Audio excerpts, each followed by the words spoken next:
Monsieur, vous auriez fait ce dessin burlesque et, avec tout le bien que vous avez, vous voudriez marier votre fille avec un médecin?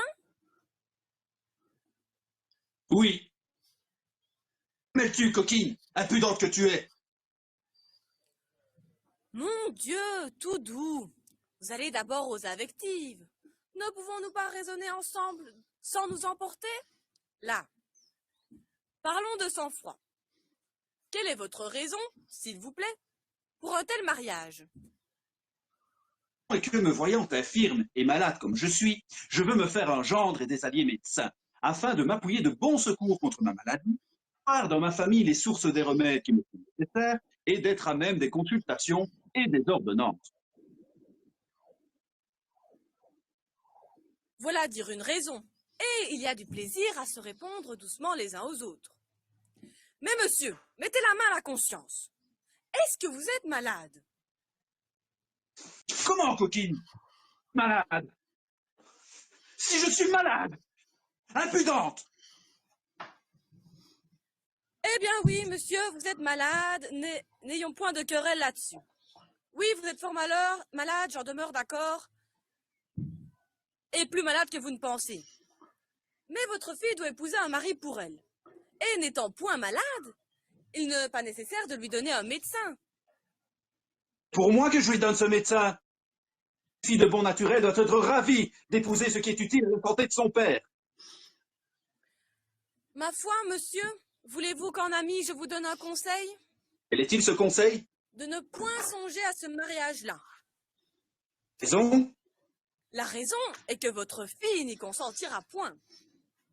Il consentira point. Non. Fille. Votre fille, elle vous dira qu'elle n'en a que faire de monsieur Diafoirus, de son fils Thomas Diafoirus et de tous les Diafoirus du monde. J'en ai affaire, moi, outre que le parti est plus avantageux qu'on ne pense.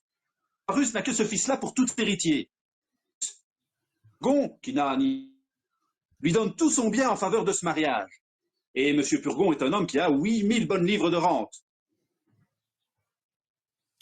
Il faut qu'il ait tué bien des gens pour s'être fait si riche. Livres de rente sont quelque chose, sans compter le bien du père. Monsieur, tout cela est bel et bon, mais j'en reviens toujours là. Je vous conseille, entre nous, de ne point songer à ce mariage-là. Et votre fille n'est pas faite pour être Madame Diafoirus. Et je veux, moi, que cela soit. Et fille, ne dites pas cela. Comment que je ne dise pas cela? Et non, Et pourquoi ne le dirais-je pas? on dira que vous ne songez pas ce que vous dites. On dira ce qu'on voudra. Moi, je vous dis que je veux qu'elle exécute la parole que j'ai donnée. Non, je suis sûre qu'elle ne le fera pas. Je l'y forcerai bien. Elle ne le fera pas, vous dis-je. Fera. Ou je la mettrai dans un couvent. Vous? Moi. Bon, Comment bon? vous ne la mettrez point dans un couvent. Je ne la mettrai point dans un couvent. Non, Non. non. Ouais. C'est plaisant. Je ne mettrai point ma fille dans un couvent si je veux. Non, vous dis-je. Qui m'en empêchera? Vous-même? Ah, Oui, vous n'aurez pas ce cœur-là. je l'aurai. La tendresse paternelle vous prendra. Ne me prendra point. Une petite larme ou deux, des bras jetés autour du cou, un « mon petit papa mignon » prononcé tendrement, seront assez pour vous toucher. Tout cela ne fera rien. Oui, oui, Je n'en démordrai point. bagatelle. Il ne faut point dire bagatelle. Mon Dieu, je vous connais. Vous êtes bon naturellement. Je ne suis point bon. Et je suis méchant. Quand je veux. Doucement, monsieur. Vous ne songez pas que vous êtes malade. Demande absolument de se préparer à prendre le mari que je dis. Et moi, je lui défends absolument d'en faire rien. Viens ici, il faut que je t'attrape. Qu'un maître ne songe pas à ce qu'il fait, une servante bien sensée est en droit de le redresser. Viens. Que je t'apprenne à parler. Il est de mon devoir de m'opposer aux choses qui vous peuvent déshonorer. Je m'intéresse comme je dois à ne vous point laisser faire de folie. Standarde! Non, je ne consentirai jamais à ce mariage. Scarogne!